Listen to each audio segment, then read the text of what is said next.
numéro de Salon Privé. Ce soir, madame, messieurs, bonsoir, bienvenue dans Salon Privé. Aujourd'hui, nous allons parler banque, nous allons parler économie avec le docteur Noël Tchani Mwadjanvita. Docteur Noël Tchani, bonsoir. Bonsoir, merci de me recevoir à Univers Group Télévision. Et voilà, nous sommes très contents de venir chez vous aujourd'hui. Docteur Noël Tchani, vous êtes de ceux qu'on appelle communément candidats malheureux. Je ne sais pas si le mot se prête encore. Comment vous vivez l'après-décembre 2018 aujourd'hui? Oui, c'est une appellation très intéressante parce que partout où je pars, en ville, à Kinshasa ou un peu partout en RDC, les gens ont tendance à me désigner comme candidat malheureux. Mais je les corrige toujours. Pourquoi? Parce que quand on regarde sur l'échelle des valeurs, quand on parle de candidat malheureux, il y a un candidat heureux. Et ils font allusion au président de la République, Félix-Antoine Tshisekedi, comme étant le candidat heureux et moi, candidat malheureux. Mais essayons de comparer les deux personnes. Moi, je dors très très bien chez moi. Quand je vais dormir, je dors. Quand je vais aller à la campagne, comme dans le village qu'on appelle le plateau de Bateke le week-end dernier, je me promène partout et je n'ai pas de restrictions. Mais quand je vois notre président de la République, il a beaucoup de problèmes. Il a un directeur de cabinet accusé de corruption, de détournement des fonds publics. À Makala, il y a la rébellion ou bien de révolte des gens à l'est de la République, des massacres des citoyens. Il y a des gens qui menacent de sécession au Katanga. Il y a eu Némonansemi ici à Kinshasa. Avec tout ça, moi je pense qu'il est beaucoup plus malheureux que moi. Mais je lui souhaite bonne chance et je voudrais qu'il puisse résoudre tous ces défis de développement pour notre pays. Mais on pourrait dire que si vous étiez président de la République, vous seriez confronté aux mêmes situations. Mais si j'étais président de la République, je serais alors malheureux à sa place. Donc, parce que c'est lui le président de la République, il est plus malheureux que moi et moi je me repose confortablement, bien que réfléchissant sur d'autres aspects de développement économique et social de notre pays. Alors, aujourd'hui, vous êtes quasiment résident ici à Kinshasa, où on vous voit très actif dans les réseaux sociaux, mais également dans différentes émissions de télévision. Quelle est la vie du docteur Noël Tchani Mwadjanvita aujourd'hui? La vie, vita ou bien avis, opinion? La vie. La vie, vita. Oui, effectivement, depuis que j'ai quitté Washington, vous savez d'abord que ça me manquait beaucoup. Je suis parti de la RDC, j'ai passé littéralement 40 ans à l'extérieur du pays, dans plusieurs pays, sur plusieurs continents.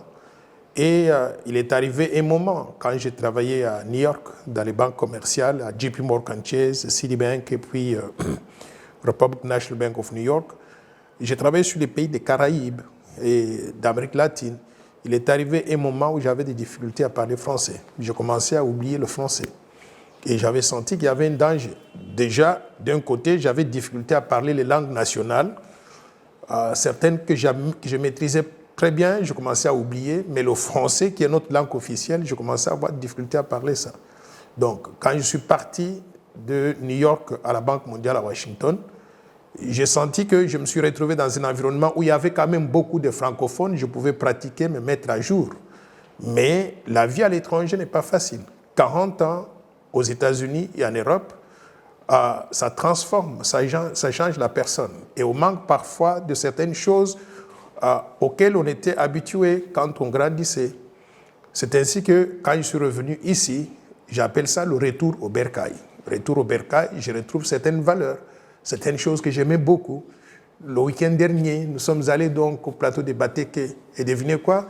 J'ai pu manger, voir des choses que j'avais littéralement oubliées. En lingala, je ne sais pas comment vous appelez ça, mais à Tchoulouba, on appelle ça les Nimou, les Tumbela. Tumbela, c'est arachide. Les Nimou. Il y avait beaucoup de petites choses, même des chenilles, des choses que j'avais littéralement oubliées pendant que je vivais à l'extérieur, mais qui sont très succulentes pour un Congolais. Donc, je suis très heureux, je suis très content de revenir ici, de communier avec tout le peuple congolais, de me sentir chez moi. C'est le seul pays où personne ne peut me dire étranger. Mais partout où je suis passé à l'extérieur, quand les gens se rebellaient contre moi, ils disaient « Quand est-ce que vous rentrez chez vous ?» Mais ici, chez nous, personne ne peut me dire « Quand est-ce que vous allez rentrer quelque part d'autre ?» Donc on comprend que Noël Tchani est très bien ici chez lui. Il profite de toutes les belles choses qu'il vient de citer ici, madame, messieurs. Tout de suite, bienvenue chez moi.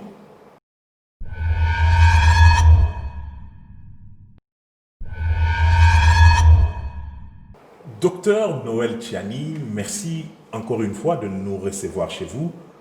Actualité oblige, coronavirus, le virus poursuit encore son chemin ici. La RDC a déjà dépassé de loin d'ailleurs la barre de 2000 cas. Nous sommes aujourd'hui à plus de 2600 cas. Et l'économie est quasi en berne. Nous sommes partis pour une année 2020 plutôt ratée, à votre avis?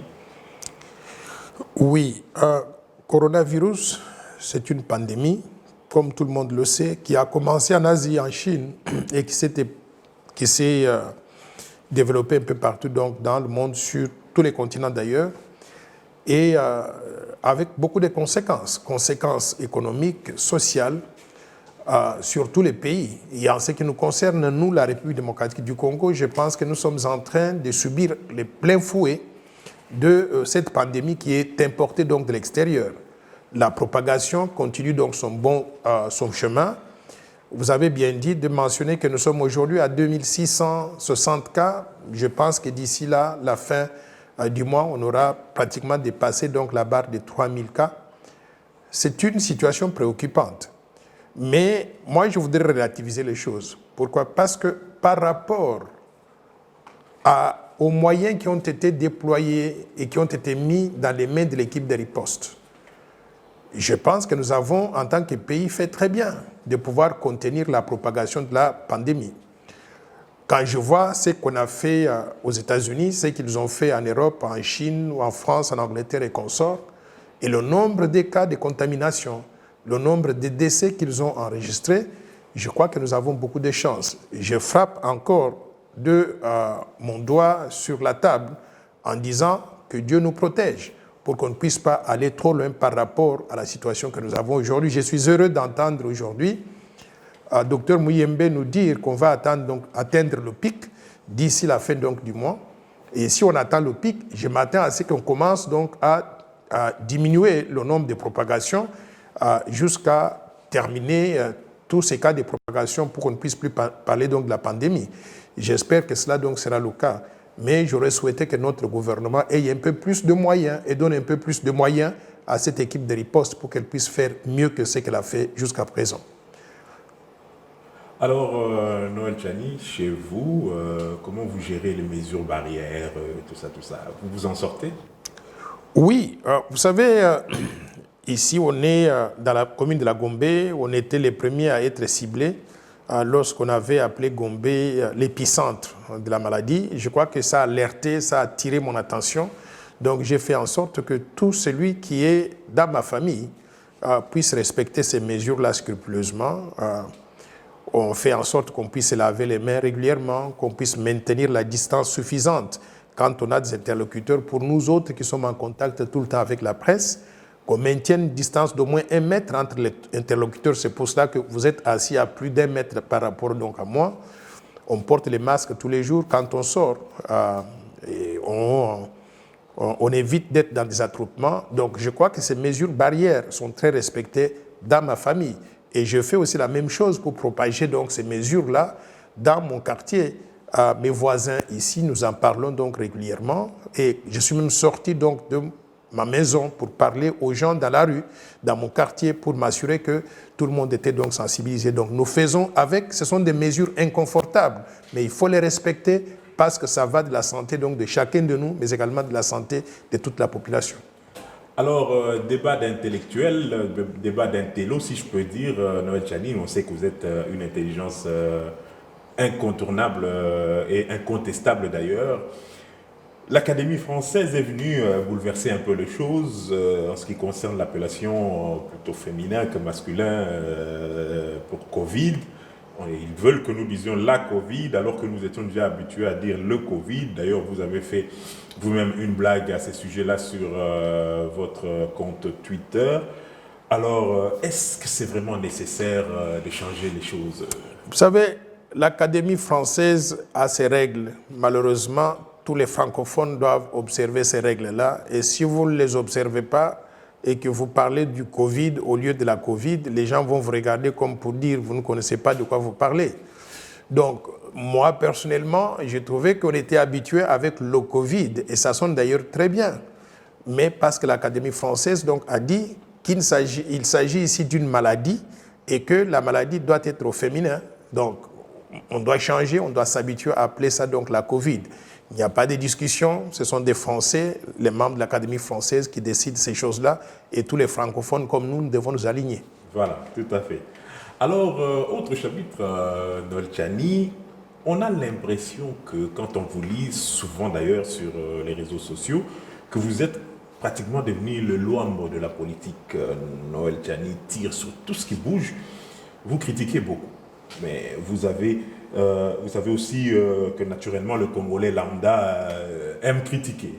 Donc, doit-on penser que rester à Kinshasa ou ici en RDC vous a changé et vous a donné les aptitudes du Congolais naturel?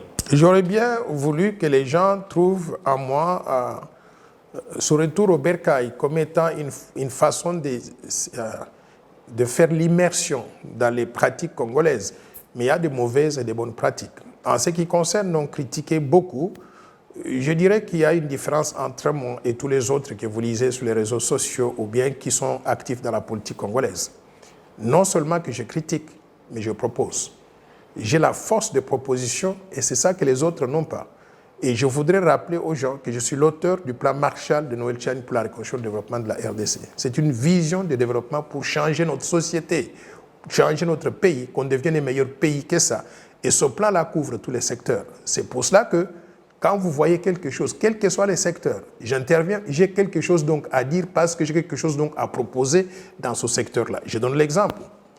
Quand on a connu la situation de Covid-19, et j'ai vu que notre gouvernement a mis sur la table 1,8 million de dollars, que j'ai trouvé très insuffisant par rapport aux moyens dont l'équipe de riposte avait besoin pour mener la lutte. L'équipe de riposte avait présenté un budget de 135 millions de dollars. J'ai réfléchi vite comment arriver à résorber la différence. C'est moi qui ai fait la proposition qu'on puisse mettre en place un fonds de solidarité nationale. J'ai non seulement critiqué que 1,8 million de dollars était insuffisant de la part du gouvernement pour lutter contre la pandémie, mais j'ai proposé qu'il faudrait qu'on mette en place un fonds de solidarité nationale et qu'on appelle les différents bailleurs de fonds, les donateurs nationaux étrangers, à pouvoir y mettre de l'argent. Mais l'idée que j'avais a été peut-être détournée différemment. Et j'ai l'impression qu'aujourd'hui, le Fonds de solidarité nationale n'a pas le momentum qu'on aurait souhaité. Moi, j'avais pensé qu'on pouvait demander à certaines personnes et à certaines entreprises, ici au Congo, en faisant donc une liste spécifique, on appelle ces personnes, on leur dit, s'il vous plaît, nous savons ce que vous avez fait comme rôle dans la gestion du pays, donc dans le passé, on voudrait que vous puissiez faire œuvre utile de la richesse que vous avez. Contribuer donc dans ce fonds-là, qu'on appelle des individus, qu'on appelle des entreprises. Et je pense que ce n'est pas trop tard de pouvoir le faire. Donc voilà le genre de critique que moi, personnellement, donc, je fais. Je vois une situation, je vois un problème, je critique et je propose. Et je souhaiterais que tous les autres puissent faire la même chose. Procès Caméré, Noël Tchani, vous avez été très actif, hein, vous avez écrit, parlé à la télévision. On se souviendra même qu'un jour, chez Univers Groupe Télévision, vous avez levé la main pour dire que vous aviez les mains propres, voilà. Mais le procès du siècle, dites-vous. Pourquoi procès du siècle, carrément? J'appelle cela procès du siècle, étant donné d'abord que notre pays se trouve à un tournant décisif de son histoire. Nous sommes cloués au sol aujourd'hui en tant que pays sous-développé, très pauvre, très endetté. Pourquoi? Parce que nous avons ce qu'on appelle la mauvaise gouvernance. Et par mauvaise gouvernance, j'entends la corruption, les détournements des fonds publics, la prédation des ressources naturelles, les conflits d'intérêts qui ont fait que les caisses de l'État soient vides et que le peuple congolais n'ait pas bénéficié de toutes les richesses naturelles dont que nous avons. Alors, depuis l'histoire de la RDC jusqu'à aujourd'hui, quand on parle donc des personnes intouchables, ce sont les hautes autorités du pays. Quelqu'un comme un directeur de cabinet du président de la République, il est au niveau littéralement d'un vice-premier ministre ou bien d'un premier ministre. Donc, je n'ai jamais vu quelqu'un arrêté et traduit en justice pendant qu'il était en fonction et jugé en direct. Moi, je considère que ce procès représente en quelque sorte donc un tournant décisif dans l'histoire de la RDC pour pouvoir éduquer les gens, pour que les gens apprennent que si vous êtes en position officielle, vous occupez des fonctions publiques, il ne faut pas confondre les biens privés avec les biens de l'État. Vous ne devez pas amener ce que j'appelle le népotisme, le chronisme, les conflits d'intérêts, où vous arrivez et vous amenez toute votre famille, vos cousins, vos neveux, vos belles-filles et tout le monde, et vous commencez à leur distribuer les biens de l'État comme si ça vous appartenait. C'est pour cela que j'appelle ce procès-là le procès du siècle. Et je souhaite que tout le peuple congolais puisse suivre ça de très près. Si nous suivons de très près, encore une fois de plus, je souhaite que le procès soit transparent, qu'il soit équitable, qu'il n'y ait pas de manipulation de l'opinion inutile. Je veux qu'on puisse avoir de la justice juste rendue dans ce cas ici, pour que si on arrive à une sanction, à une sentence, que tout le peuple congolais soit d'accord, tout le peuple congolais se dise « Ah ah, il a été condamné parce qu'il a fait ça et ça et ça », et ces cas-là ont été démontrés clairement donc par les avocats qui représentent donc la République. Donc c'est pour cela que j'appelle cela un procès du siècle, un procès qui va transformer fondamentalement la gouvernance de la RDC s'il est mené correctement. Noël Tchani, quand on vous lit ou bien quand on vous écoute, vous semblez ne pas trop porter Vital Kamerhe à cœur. Est-ce que vous le considérez comme un mal autour du président Félix Tshisekedi? Non, pas du tout. Félix Tshisekedi, il est grand suffisamment pour choisir ses partenaires. Il l'a choisi comme son partenaire. Ils ont fait leur campagne ensemble, ils ont commencé à gérer ensemble. Moi, je m'intéresse aux aspects de gouvernance du pays. Je n'ai aucune tolérance à l'égard des personnes qui disent une chose aujourd'hui et qui font le contraire demain. Cette équipe nous a présenté un modèle de gouvernance. Ils ont dit qu'ils allaient partir avec la bonne gouvernance, mettre dans la poubelle l'ancienne mauvaise gouvernance qui a cloué le Congo au sol. Donc je m'attends à ce qu'ils aient un comportement exemplaire. Ce que nous avons constaté avec les sauts des moutons, avec le programme de 100 jours du chef de l'État, c'est tout à fait le contraire de cela. Donc je n'ai aucune tolérance pour cela. C'est pour cela que je parle tout le temps contre la mauvaise gouvernance. Et je n'ai rien contre les individus. Je n'ai rien contre M. Kamerhe, je n'ai rien contre M. Félix Antoine Tshisekedi en tant que chef de l'État. Je n'ai rien contre qui que ce soit, tant qu'ils ne mettent pas les mains dans les caisses de l'État et qu'ils prennent les fonds de l'État pour en faire donc des biens privés.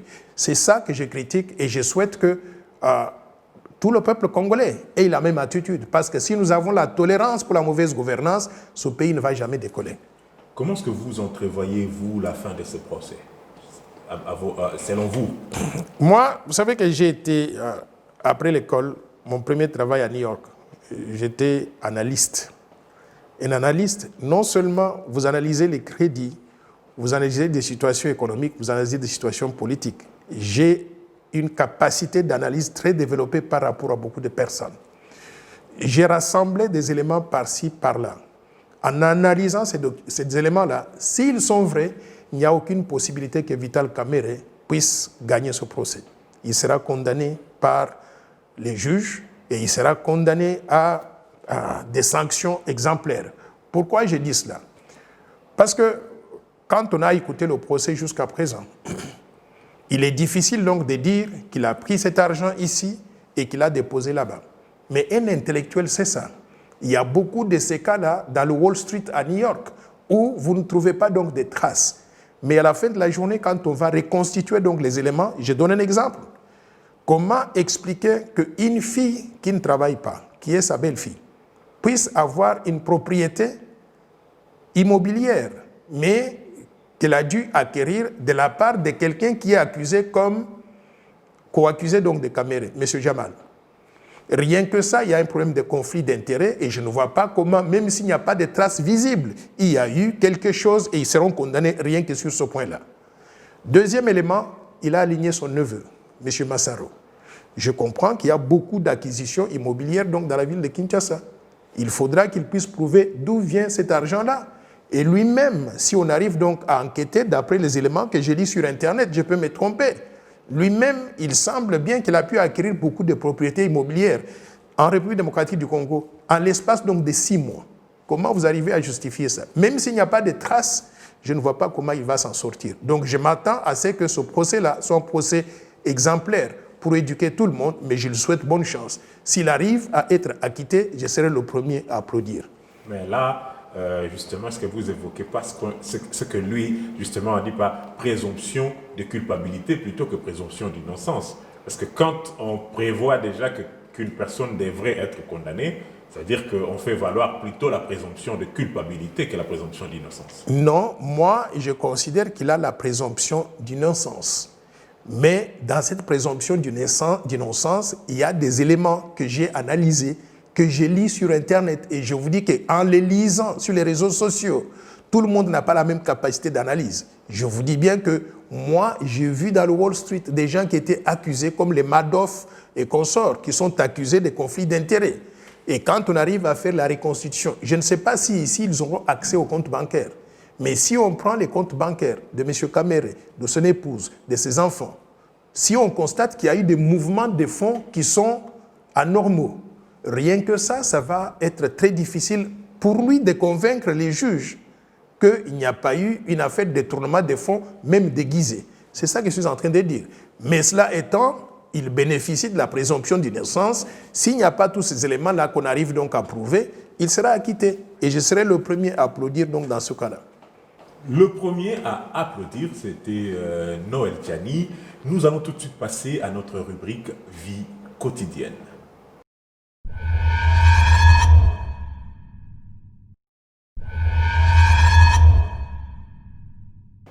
Noël Tchani, vous parlez très souvent de la Banque centrale. Et vous avez beaucoup travaillé dans ce monde, on le sait, en dehors du pays. Mais il semble que vous avez déjà choisi, vous, votre terrain, et vous comptez devenir gouverneur de la Banque centrale ici en RDC. Est-ce vrai? Bon, effectivement, je parle souvent de la Banque centrale, mais je ne parle pas que de la Banque centrale. Je parle de la Banque centrale, je parle du système financier, je parle de la monnaie congolaise. Pourquoi? Parce que c'est mon domaine de prédilection. C'est ça que j'ai étudié, c'est ça que je connais. J'ai fait un doctorat en sciences économiques à l'Université de Paris 9 Dauphine avec spécialisation en banque et finance. Et ma thèse de doctorat a porté sur l'indépendance des banques centrales, l'obligation d'y rendre compte et l'impact sur la politique monétaire. Application à la République démocratique du Congo. Et d'ailleurs, j'ai une copie de ma thèse de doctorat ici, qui vous fait littéralement 500 pages. Donc, c'est ça que j'ai étudié et j'ai fait des propositions concrètes de ce qu'il faut faire pour arriver à restructurer la Banque centrale du Congo pour qu'elle devienne une institution importante dans le dispositif des institutions de la République, qu'elle soit une institution aussi crédible que la Bundesbank allemande, que la Banque centrale européenne, que la Federal Reserve Bank aux États-Unis ou bien que la Banque centrale de la Nouvelle-Zélande. C'est possible d'avoir une banque centrale de ce genre. C'est ça que j'ai proposé là-bas. Mais au-delà de ça aussi, j'ai fait beaucoup de recherches dans ce domaine-là. J'ai publié plusieurs livres. J'ai 2 de ces livres-là qui sont ici, qui portent sur la monnaie. Vision pour une monnaie forte. Plaidoyer pour une nouvelle politique monétaire au Congo. Pourquoi? Parce que j'ai constaté que la politique monétaire au Congo n'avait pas d'objectif très clair et réalisable. Par exemple, dans d'autres pays, quand on assigne à la Banque centrale le rôle de stabilité de la monnaie, on n'a aucune tolérance pour des déviations. Si, par exemple, une monnaie se déprécie pour plus de 5%, on révoque le gouverneur de la Banque centrale. Ici, nous sommes passés de 1 dollar égal à 1,3 francs congolais à 1 dollar égal à 2000 francs congolais, une dépréciation monétaire de près de 175 000%, et il n'y a aucune conséquence pour cela. Rien qu'en considérant les derniers mois, depuis mars, quand Covid a commencé, on était à 1 dollar égal à 1600 francs congolais. Aujourd'hui, nous sommes à 1 dollar égal à 2000 francs congolais, c'est-à-dire un taux de dépréciation monétaire de près de 30-35%. Aucune conséquence, ça passe comme si rien n'était. C'est ça que j'ai écrit et c'est ça que j'ai publié dans ce livre-là. Voilà, nous allons y revenir justement parce que c'est quand même intéressant. Et il y a un 3e livre aussi qui s'intitule « La bataille pour une monnaie nationale crédible ». Pourquoi une bataille pour une monnaie nationale? J'ai considéré que le peuple congolais est sacrifié. sacrifié dans la mesure où il ne peut pas conserver le pouvoir d'achat qu'il a à cause de la dépréciation monétaire donc accélérée. Et quand on regarde dans notre pays, toutes les monnaies étrangères circulent à la place du franc congolais qui est supposé être la seule monnaie nationale acceptable, utilisable sur l'étendue du territoire national. C'est pour ça que je me suis dit, en tant que peuple congolais, nous devons collectivement mener une bataille pour qu'on ait une seule monnaie, le franc congolais, qui sera aussi bon que le dollar et l'euro. Et qu'est-ce qu'il faut faire pour mettre fin à la dollarisation? C'est ça que j'ai publié et c'est pour ça que j'en parle souvent. Noël Tchani, l'exemplaire de votre mémoire, il est assez lourd. Vous avez dit 500 pages. Dites-nous, est-ce que vraiment les membres du jury ont eu le temps de tout lire? C'est énorme. Hein? Vous savez, quand on a une université aux États-Unis ou bien en France, les membres du jury sont très sérieux.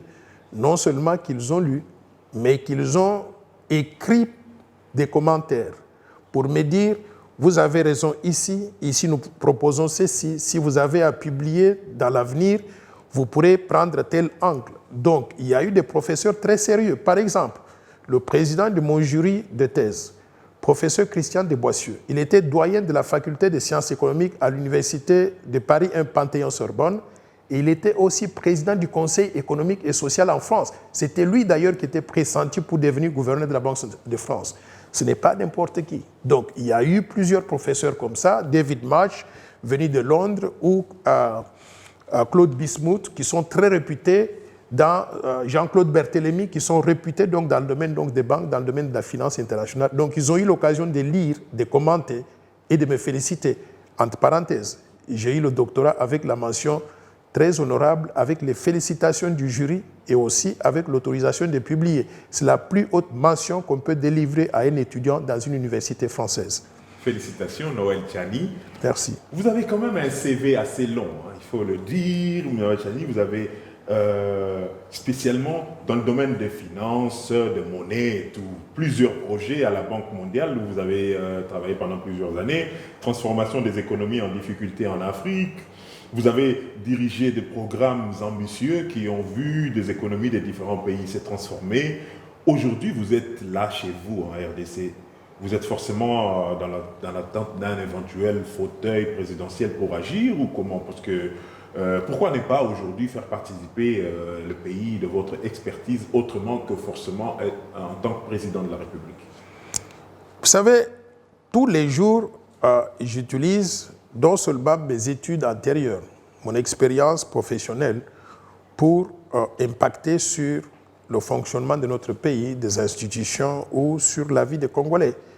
Quand vous avez dit que je suis très critique, quand je critique, il faut bien observer et je fais une proposition, cette proposition finit par être adoptée. Donc, je considère que c'est une façon de participer au développement de mon pays en utilisant mon éducation et mon expérience. Mais je ne me suis pas arrêté là-bas. J'ai utilisé toutes ces années d'expérience professionnelle et d'éducation pour concevoir ce qu'il est communément convenu d'appeler aujourd'hui le plan Marshall de Noël Tchani pour la reconstruction et le développement de la RDC. C'est une vision de développement. La voici, cette vision de développement. Encore 500 pages, c'est-à-dire comment sortir du sous-développement pour devenir un pays émergent en l'espace de 15 ans, créant au passage des emplois et des opportunités pour tout le peuple congolais. Cette vision de développement, je continue à être convaincu que si on travaille ensemble en tant que peuple congolais et on la met en œuvre, le Congo ne sera plus le même. On va changer la donne, on va développer donc la RDC. Il s'est fait que nous avons connu la pandémie. La pandémie a créé de nouvelles conditions, a créé de nouveaux défis. Je suis en train aujourd'hui d'actualiser le plan Marshall. J'ai littéralement terminé. Je suis en train d'actualiser le plan Marshall pour qu'on ait une version qui intègre les défis soulevés par la pandémie. Et je pense que je vais publier donc cette vision de développement comme j'avais publié donc la première. Et aujourd'hui, il faut se dire, tout le monde s'inspire de ça. Beaucoup de personnes s'inspirent de ça. Il faut regarder les projets des différents partis politiques. En 2016, il n'y avait aucun projet de parti politique avec un budget. Quand j'ai publié le plan Marshall, tout le monde a publié donc sa vision ou son projet. Et si vous regardez de très près, beaucoup de choses ont été copiées de ce plan Marshall. Et tout le monde parle des budgets de 80 milliards, 100 milliards, et ainsi de suite. Moi, j'avais présenté un budget de 800 milliards sur 15 ans, avec la particularité que pendant les 5 premières années, on pouvait vivre avec 100 milliards. Et je savais comment mobiliser cet argent-là. Malheureusement, aujourd'hui, on n'arrive pas à mobiliser même la moitié de ce budget-là. Donc, je crois que mon plan Marshall continue à être d'actualité. Il sera encore plus actualisé pour répondre aux défis de développement donc, de notre pays. Si on arrive donc aux affaires, tant mieux. Si on n'arrive pas aux affaires, il sera mis en œuvre par d'autres personnes. Noël Tchani, gouverneur de la Banque centrale du Congo? Si cela était le cas, je ne dirais pas non. Et je vais vous dire que si cela était le cas, je serais le meilleur gouverneur de la Banque centrale que ce pays n'ait jamais connu depuis Albert Ndele. Pourquoi? Parce que j'ai été préparé pour cela, j'ai étudié cela, j'ai travaillé dans cet environnement. Je voudrais juste à titre d'exemple vous donner quelques idées. Je me suis occupé de la restructuration de la Banque centrale des États de l'Afrique de l'Ouest, BCAO. C'est l'une des plus grandes banques en Afrique centrale. Et j'ai travaillé avec les gouverneurs tels que Charles Konan Bani. Il me connaît personnellement et il sait ce que nous avons pu faire là-bas. Toujours en Afrique de l'Ouest, j'étais l'une des personnes qui avait dirigé le programme. Un programme ambitieux de réforme de ce que j'appelle le marché financier de l'UEMOA. Marché financier qui incluait la restructuration de la bourse des valeurs mobilières, la BRVM, à Abidjan, mais également dans les 8 pays membres de l'UEMOA. J'ai restructuré le système bancaire au Cap-Vert. Il inclut la Banque centrale, il inclut la monnaie Escudos. Le Cap-Vert fait partie des rares pays africains dont la monnaie a doublé de valeur par rapport à la monnaie du métropole, c'est-à-dire la monnaie portugaise, avant bien sûr l'avènement donc de l'euro.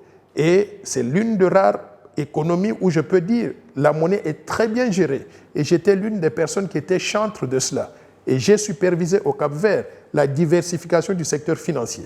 On avait un système financier qui était concentré sur quelques banques nationales et on a non seulement privatisé, attiré des capitaux étrangers, mais surtout créé des banques nationales, des banques spécialisées pour que l'économie puisse être financée correctement. Donc, je considère que c'est un domaine de prédilection. Je l'ai fait ailleurs avec satisfaction. Je pense que si j'avais l'occasion de le faire au Congo, le peuple congolais ne serait pas déçu. Souhaitons que vous allez avoir cette occasion.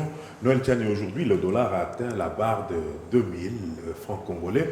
Pourtant, voilà, vous avez ici cet ouvrage-là, Bataille pour une monnaie nationale qui est crédible. Je vois aussi Vision pour une monnaie forte, Noël Tchani. Comment vulgariser vos conclusions, justement, pour que le pays puisse s'en sortir? Vous savez, les livres, mes idées, c'est que mes idées sont publiées. Je ne les ai pas gardées dans ma chambre à coucher pour moi-même. Je les ai publiées. Vous allez sur Internet, vous mettez Noël Tchani, Banque centrale ou monnaie, vous allez voir beaucoup de publications. Vous pouvez commander les livres. Il y a un livre d'ailleurs qui est très important, que je n'ai pas ici. Je n'ai plus de copie, mais je l'ai commandé la semaine dernière. On m'a dit qu'on me l'a acheté à Londres. Je vais le recevoir d'un moment à l'autre. Ça s'appelle Building Credible Central Banks. En anglais, Policy Lessons for Emerging Economies. Ça veut dire comment bâtir la crédibilité des banques centrales, quelles sont les leçons de politique à tirer des meilleures banques centrales dans le monde pour pouvoir restructurer les banques centrales dans les pays en développement. Donc, ces livres-là sont disponibles à tout le monde. Tout celui qui veut les commander peut aller sur Internet, chez Amazon. Si vous avez des amis à Paris, en Belgique, demandez qu'on vous les achète donc à la FNAC. Vous pouvez donc y accéder. Je connais des gens qui ont commandé des livres ici et qui les ont reçus. Donc, ceux qui veulent lire peuvent les lire. Malheureusement, le peuple congolais, vous savez, il y a beaucoup de gens, même des intellectuels. Ils préfèrent donc aller dans une boîte de nuit plutôt que de dépenser l'argent pour acheter donc un livre. C'est quand même une culture qui est bizarre. Mais je publie régulièrement des articles dans des journaux que ceux qui n'ont pas le temps de lire les gros livres peuvent donc lire un article d'une page ou de 2 pages. C'est accessible donc à tout le monde. Il suffit de mettre mon nom sur Internet, vous allez chercher, vous allez trouver ces articles. Justement, avec la Covid-19 qui est venue un peu chambouler les choses, on est aujourd'hui au milieu de l'année 2020, sans pour autant avoir de perspectives sur quand est-ce que la pandémie devrait s'arrêter. Le dollar est en train de flamber. En 2-3 mots, Noël Tchani, quelle solution? Quelle solution? Moi, je souhaiterais que nous prenions conscience de la précarité de la situation économique et sociale de la RDC aujourd'hui pour que nous puissions nous convaincre d'abord que nous avons échoué en tant que pays sur le plan du développement. Depuis 1960 jusqu'à aujourd'hui, le Congo n'est nulle part. Quand on classe le Congo par rapport aux autres pays sur le plan du développement, nous sommes 224e sur 226. Nous sommes littéralement les derniers de la Terre. Pourquoi nous sommes arrivés à cela? Combinaison des facteurs. Un, on n'a pas eu de bon leadership au niveau du pays. Deux, nous n'avons pas eu les institutions qu'il fallait pour diriger donc la République de façon crédible. Et trois, on a eu donc des mauvaises politiques. Et finalement, on a manqué de vision de développement. Je voudrais commencer par le dernier élément. Vision de développement, on travaille tous les jours pour devenir quoi? Pour faire quoi? Qu'est-ce que nous cherchons à réaliser? Moi, je vous dis que dans le cadre du plan Marshall de Noël Tchani pour la reconstruction et le développement de la RDC, notre vision doit être de devenir un pays émergent à l'espace de 15 ans. Nous voulons devenir comme la Corée du Sud à l'espace de 15 ans. Maintenant, pour devenir comme la Corée du Sud, qu'est-ce que nous devons faire? C'est là que les différentes politiques sectorielles doivent intervenir. Par exemple, dans le domaine de la santé. On réalise aujourd'hui que nous n'avons aucun hôpital de standards internationaux. On dit qu'il y a un afflux de malades, le nombre de cas augmente tous les jours. Mais on va les soigner où? Dans des hôpitaux indiens et des hôpitaux pakistanais? Mais pourquoi ne pas construire nos propres hôpitaux? Nous avons l'hôpital général de référence, Clinique Ngaliema, cliniques universitaires, et on les a abandonnés. Aucun investissement dedans. Je voudrais que nous puissions prendre conscience de cela pour non seulement réhabiliter ces hôpitaux-là, mais construire de nouveaux hôpitaux en nombre suffisant. Dans le cadre du plan Marshall de Noël Tchani pour la reconstruction et le développement de la RDC, j'anticipe de construire un hôpital pour chaque 1 million d'habitants. Nous sommes 100 millions, construisons donc, ayons l'ambition de construire 100 hôpitaux sur l'ensemble du territoire national. Si nous faisons cela, vous allez voir qu'on va transformer fondamentalement les conditions sanitaires donc, dans notre pays. Maintenant, nous devons nous attaquer à la question de comment payer les factures médicales. C'est là que je propose la mise en place de ce que j'appelle l'assurance maladie universelle. C'est important. Si on ne peut pas mettre en place l'assurance maladie universelle, c'est que nous laissons beaucoup de nos Congolais, beaucoup de nos compatriotes mourir de maladies parce qu'ils n'ont pas d'argent pour se faire prendre en charge. Regardez, aujourd'hui, le gouvernement prend en charge tous ceux qui souffrent de Covid-19. Étendons maintenant cette expérience-là à d'autres maladies en mettant en place ce système d'assurance maladie universelle. Si nous le faisons, je pense qu'on va allonger l'espérance de vie à la naissance des Congolais de 50 ans aujourd'hui, peut-être 83, 84 ans, comme en Europe occidentale. Donc ça, c'est dans un secteur, le secteur de la santé. Le secteur bancaire, parce que vous dites que je parle souvent donc des banques. Regardons le secteur bancaire que nous avons aujourd'hui. Toutes les banques sont étrangères, toutes sans exception. Mais aucun pays du monde ne se développe avec ce genre de système bancaire-là. Et vous avez entendu ce que la Robank est en train de faire. Tout ce qu'ils font, c'est violer la réglementation bancaire, sortir de l'argent cash, transférer au Liban et en Grèce. Ça veut dire appauvrir les Congolais au profit donc des pays étrangers. Nous devons changer cela pour créer des banques qui soient nationales, où il y a des nationaux qui vont travailler de concert avec la Banque centrale, en complicité avec la Banque centrale, pour arriver à mettre fin à la dollarisation et en ce moment-là, nous pourrons financer donc l'économie du pays. Ça, c'est un secteur. Mais il y a d'autres secteurs aussi, et je peux aller secteur par secteur pour montrer que le plan Marshall, c'est une véritable vision intégrée du développement donc, du pays. Si nous arrivons donc, à mettre en œuvre cette vision de développement, le Congo ne sera plus le même et nous allons développer la RDC au profit de tous. Développer la RDC au profit de tous, vous êtes un acteur politique, président de la Force du Changement. Comment se porte votre parti aujourd'hui? Au fait, c'est un regroupement politique qui a à l'intérieur quelques partis politiques, mais aussi des associations, des individus. Je peux dire que je suis agréablement surpris par l'évolution de la Force du Changement en tant que regroupement politique. Pourquoi? Parce que quand on a commencé, personne ne connaissait la Force du Changement. Mais aujourd'hui, à travers quelques émissions que j'ai faites à la télévision, à travers quelques conférences que j'ai animées des conférences donc, à l'IPEN, à l'École supérieure de management donc en Binza, à l'université protestante, l'université catholique. J'étais au Bas-Congo, à l'Institut supérieur donc, de Mbanzangouk et j'en passe. Je réalisais que le message est passé. L'intellectuel congolais est maintenant branché sur le plan Marshall de Noël Tchani pour la reconstruction et le développement de la RDC. Et les gens demandent toujours quel est le mécanisme politique qu'il faut pour que nous puissions adhérer à cette vision et travailler ensemble. Et le mécanisme, c'est adhérer à la force du changement. Et je dis encore, tous ceux qui veulent adhérer à la force du changement, ils peuvent appeler ou envoyer un message WhatsApp à ce numéro plus 243 85 210 22 22 ou aussi envoyer un message email à Noël Tchiani donc NOEL TSHIANIM @gmail.com, et j'ai donné ce numéro là il n'y a pas longtemps. Nous sommes inondés de messages, et ceux qui n'ont pas encore reçu de réponse, s'il vous plaît, patientez, parce qu'on a reçu tellement beaucoup de messages que nous sommes en train de répondre à chacune des personnes donc individuellement. Donc la force du changement se porte très bien. Je voudrais d'ailleurs en profiter pour lancer un message. Notre système politique est pourri. Nous avons 777 partis politiques et regroupements politiques. Mais pourquoi faire? Ça ne sert à rien d'avoir autant de partis qui ne contribuent pas au développement du pays et où les gens se font des guerres individuelles plutôt que de participer au développement du pays. Je propose la restructuration du système politique pour réduire le nombre de partis à 3 ou 4 maximum. Quels sont les partis que moi je vois ou regroupements politiques? Le FCC et le CACH, parce qu'ils travaillent déjà ensemble, ils s'aiment tellement, ils n'ont qu'à former un seul parti politique. Mais s'ils ne veulent pas former un seul parti politique et qu'ils veulent divorcer, en ce moment-là, on peut avoir un parti qui serait le FCC et l'autre parti qui serait donc le CACH. Troisième parti politique ou regroupement politique, ce serait la force du changement. Et dernier regroupement politique, ce serait le groupe Lamouka avec les Martin Fayoulou et ses copains. Si nous avons ces 4 blocs-là, tous les autres peuvent choisir d'adhérer à tel ou tel groupement parmi ces 4. Je crois que nous pouvons réorganiser la vie politique, réorganiser la démocratie, et notre pays pourrait fonctionner mieux avec des visions claires de développement qui permettront au peuple congolais de connaître la différence entre qui et de choisir et de faire donc des choix judicieux. Noël Tchiani, vous n'aimez pas trop être contredit. Beaucoup au sein de l'opinion disent que Noël Tchiani n'aime pas la contradiction et que voilà, sur les réseaux sociaux, vous bloquez facilement les gens qui vous contredisent.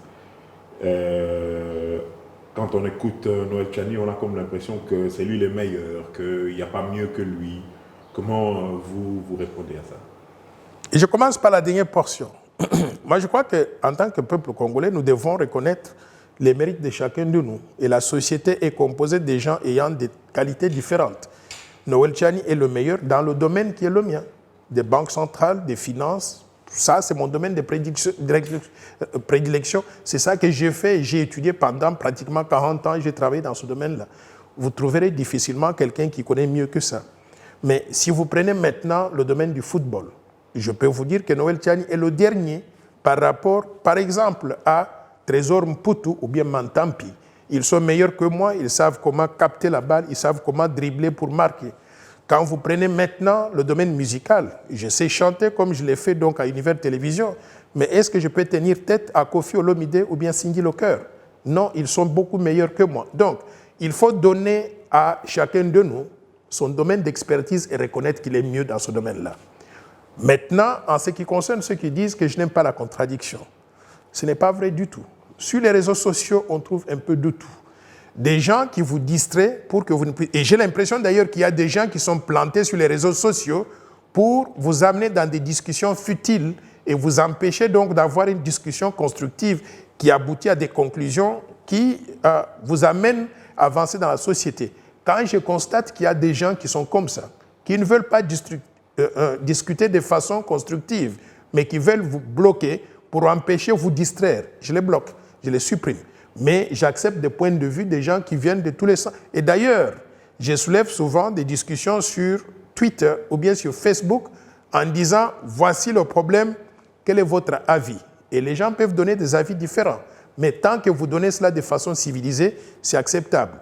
Mais si vous venez avec des insultes, vous pouvez être assuré que vous n'allez pas rester longtemps mon contact sur les réseaux sociaux. Pourquoi? Parce que vous me faites perdre du temps. Noël Tchiani n'aime pas perdre son temps, parce que le temps est justement précieux. Voilà, vous avez parlé de Trésor Mputu qui était excellent dans son œuvre, comme tant d'autres, Kofi Olomide. Mais Noël Tchiani passe tout son temps à lire les finances, à parler des finances et de ses livres à lui. Vous vous intéressez pas à d'autres personnes, aux écrits d'autres personnalités peut-être? Mais bien sûr que je m'intéresse aux écrits ou bien aux publications d'autres personnes. Je peux mentionner quelques exemples. Par exemple, je peux dire, je suis en train de lire un livre qui m'a été offert par un compatriote, Charles Kabouya, maître Charles Kabouya. Le titre du livre, c'est Congo, terre d'enjeu, de la conquête coloniale à la quête d'un destin. Donc un livre très intéressant que je recommande donc à tout le monde. Mais au-delà de cela, je lis 2 livres américains actuellement. Donald Trump, The Art of the Deal, donc l'art de négocier. Je peux vous le passer. Ça m'apprend comment il a pu faire pour devenir ce qu'il est aujourd'hui. Avant de devenir président de la République, ce monsieur a beaucoup travaillé et les gens ont tendance à le sous-estimer. Il est sorti de l'université de Pennsylvanie, l'une des Ivy Leagues, c'est-à-dire les meilleures écoles américaines, et il a étudié le marketing au point où tout ce que Donald Trump fait, il sait vendre n'importe quel produit au point de se vendre lui-même au peuple américain. Donc c'est très important de connaître donc sa ligne de pensée, comment il réfléchit. Mais je ne lis pas que les livres publiés par les républicains comme lui. Je lis aussi les livres publiés par la concurrence. Hillary Rodham Clinton, qui était la concurrente de Donald Trump, qui a écrit un très bon livre qui s'intitule It Takes a Village, c'est-à-dire ça prend tout un village pour éduquer un enfant. Et ça s'applique exactement au cas de la RDC. C'est-à-dire que vous pouvez avoir des enfants. Si vous avez des enfants et vous vivez dans un environnement qui est très mauvais, tout le pays est mauvais, ces enfants ne peuvent pas devenir des meilleures personnes. Donc faisons des efforts pour que tout le pays devienne un meilleur pays, pour que tous les enfants congolais puissent vivre dans un bon environnement, dans un bon cadre. Donc ça, c'est quelques livres que je suis en train de lire. Mais enfin, je lis aujourd'hui un livre écrit sur le président Nelson Mandela. Toute l'histoire de Nelson Mandela, comment il a pu se battre pendant des années et tenir tête à ceux qui l'opprimaient pour arriver à défendre la cause donc, des Noirs là-bas, et toutes les années qu'il a passées à Robben Island. Je suis allé visiter Robben Island, je suis entré même dans la cellule où il était détenu pendant 27 ans. Donc je connais plus ou moins la personne de Nelson Mandela à travers les écrits, non seulement ce que nous avons vu lui en tant que chef de l'État. Donc voilà, je passe mon temps à connaître ce que d'autres personnes et surtout des leaders politiques ont connu comme trajectoire dans leur vie, parce que ça nous inspire, ça nous donne l'occasion de savoir qu'est-ce qu'il faut et qu'est-ce qu'il ne faut pas faire. Il y a un livre très intéressant, Kabenga, si vous pouvez me donner le gros livre qui est au-dessus. Je voudrais mentionner, non, le rouge. Voilà. Ce livre-là, c'est une collection de discours importants, écrits par différents acteurs politiques, et discours prononcés par différentes personnalités. Et si vous allez, je pense, je ne me trompe pas, à la page 134, vous pouvez regarder la page 134, vous allez trouver le discours de Patrice Emery Lumumba, le 30 juin. Ce discours-là qu'il avait prononcé lors de l'accession de la RDC donc à l'indépendance, j'avais été contacté par les auteurs donc, de ce livre pour commenter là-dessus. Et j'ai trouvé un héros dont on ne parle pas beaucoup en RDC. Tout le monde connaît Patrice Emery Lumumba, mais peut-être pas toutes ses idées comme il le faut. Le lumumbisme, malheureusement, est en train donc de mourir avec tout ce que les gens font à gauche, à droite sur le plan politique qui n'est pas très crédible. Donc je pense que Lumumba est une personnalité politique qu'il faut étudier, qu'il faut enseigner au peuple congolais. J'étais sidéré de voir que l'endroit où il a été tué, à Lubumbashi, est littéralement abandonné. Et je demanderai donc à notre gouvernement ou à des organisations qui peuvent s'y intéresser de pouvoir construire un musée à cet endroit-là à l'honneur de Patrice Emery Lumumba pour que les enfants congolais aillent visiter et connaître l'histoire donc, de notre héros national. Donc voilà le genre donc, de livres que je suis en train de lire. On retrouve même Dr Noël Tchani à l'intérieur, à la page 122, Dr Noël Tchani, candidat à l'élection présidentielle de la RDC, novembre 2016. Les élections ont eu, voilà. Ça a été écrit en perspective de 2016, justement. Mais voilà, on peut retrouver Dr Noël Tchani, Afrique, Panafrique, des racines à l'arbre. Exact. Donc j'étais très fier de commenter ce discours de Patrice Emery Lumumba dans ce livre-là. Et il y a eu beaucoup de compliments reçus des gens en Europe, aux États-Unis, sur tous les continents. C'est un livre que je recommande fortement à tous les Congolais aussi. Madame, Messieurs, tout de suite, la question.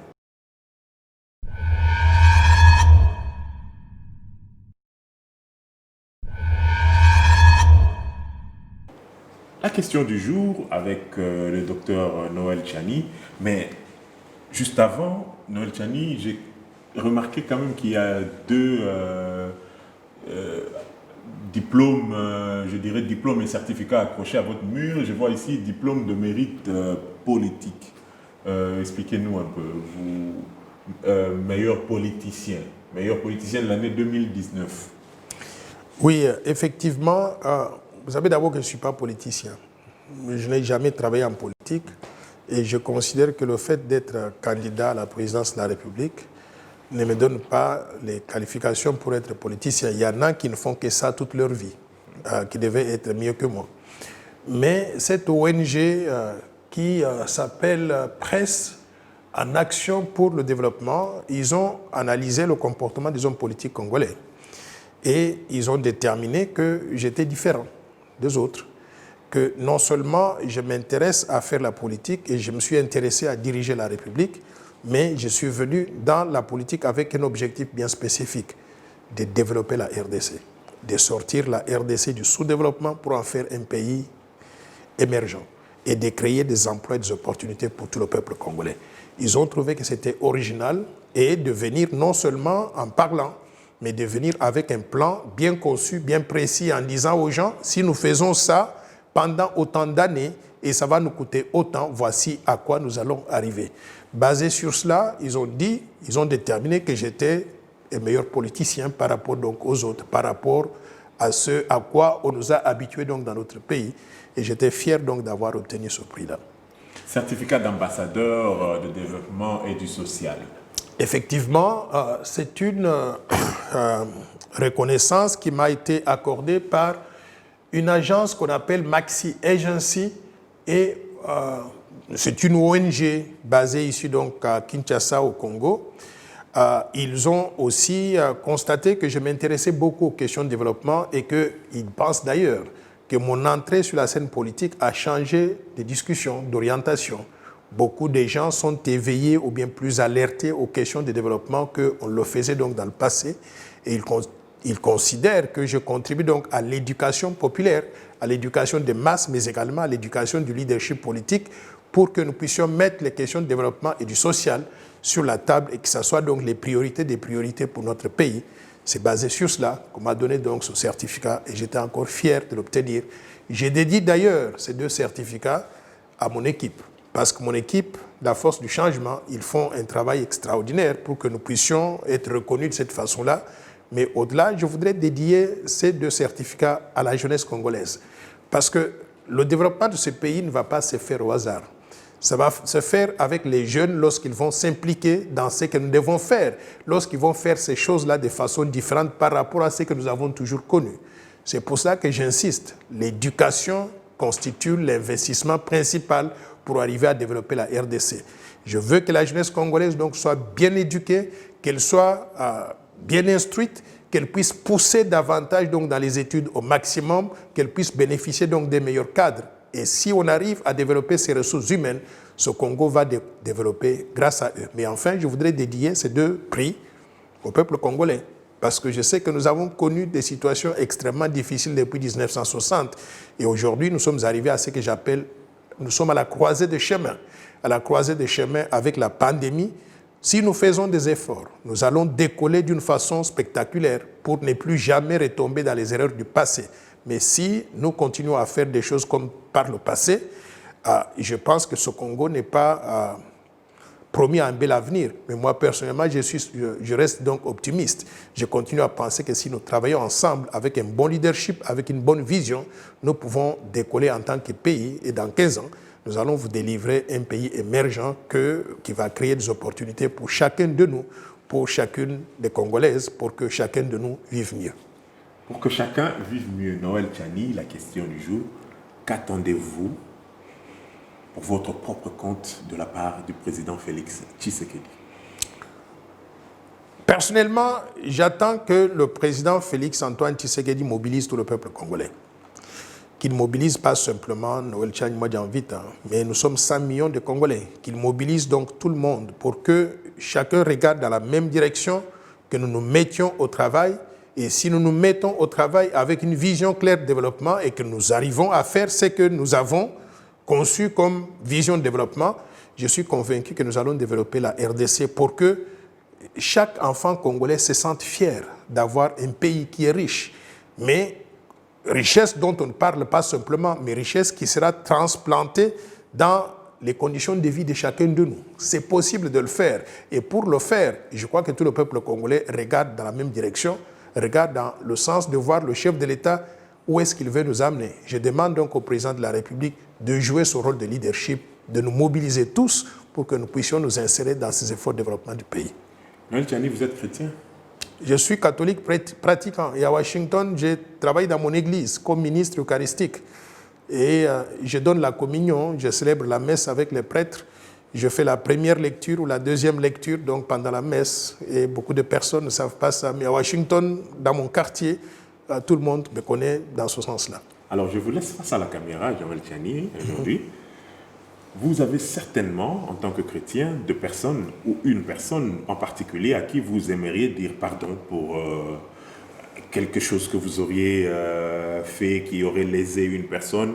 Je ne sais pas, ils sont à plusieurs, il y a une personne, mais également vous avez l'occasion de dire merci à quelqu'un ou à un nombre de personnes pour quelque chose qui vous ont fait de bien. Noël Tchani, face à la caméra.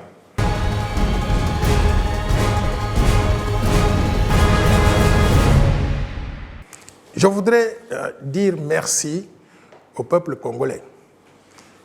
C'est extrêmement important que les gens sachent pourquoi je le dis.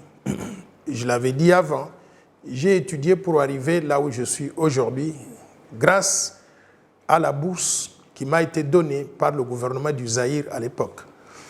J'ai bénéficié de ce qu'on appelle la bourse du Conseil exécutif national. J'ai étudié dans les meilleures universités de la planète. Cela m'a ouvert les portes pour aller travailler sur les 5 continents et devenir ce que je suis devenu aujourd'hui. Mais beaucoup de gens ne réalisent pas, quand on dit une bourse d'études, ce que ça veut dire. Ce que ça veut dire, c'est que c'est les parents de mon voisin, ou bien c'est mon voisin, ou bien telle personne qui a payé des impôts, et ces impôts ont été utilisés pour financer mes études. Je suis reconnaissant, je voudrais vous dire tous merci. Maintenant, s'il faut demander pardon. Je voudrais demander pardon à mon père et à ma mère. Parce que quand j'étais petit, j'étais très difficile à faire affaire avec. Je faisais ce que je voulais faire et pas ce que les autres voulaient que je fasse. Si je dis que je m'en vais donc à l'école, je m'en vais à l'école. Si on me dit qu'il faut aller faire autre chose, j'étais un enfant qui était suffisamment têtu. Je voudrais leur demander pardon pour toutes les difficultés qu'ils ont connues pour que ils puissent m'élever, être patient, m'élever, que je devienne donc la personne que je suis aujourd'hui.